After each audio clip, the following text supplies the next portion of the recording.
Hey, it's Chef Tom Douglas, and we're coming to you from the Hot Stove Society in downtown Seattle, brand new culinary school. And I'm joined by Katie O on the go, my host on Seattle Kitchen on Cairo Radio. Hello, Tom. Hello. Well, today we're going to talk about the technique of braising. Here we have a couple lamb shanks. Now, whether it's veal shanks or beef shanks or lamb shanks, it doesn't really matter.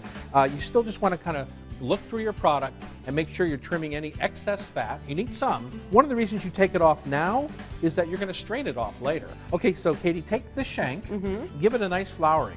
And now you're not salt and peppering this, which is a kind of a common thing that people like to do when they do this flouring step. If you add salt to this and then salt to that and salt in the middle, next thing you know, maybe you've got too much salt and it's too late to adjust. Okay, so drop that. We're just going to brown that in a little bit of olive oil. And you want about medium heat here. You don't want super high. So it's important when you put your meat in that you put it away from you so that you don't end up splashing yourself with all the oil that's in the pan, right? All right, now the key is let it brown. Be patient. So let that go for a few minutes, let it brown, and then you're going to want to add your onions, carrots.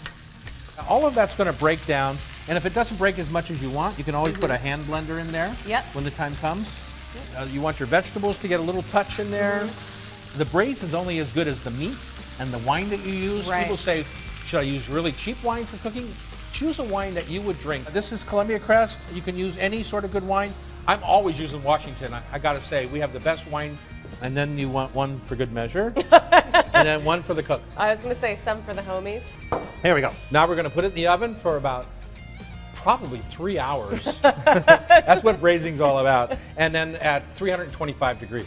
Don't be super hungry. Oh my goodness, that looks delicious. Yep, 3 hours makes a big difference when it comes to cooking a lamb shank. It's actually impressive how much browning happens. So we're going to put these on here while we adjust our sauce.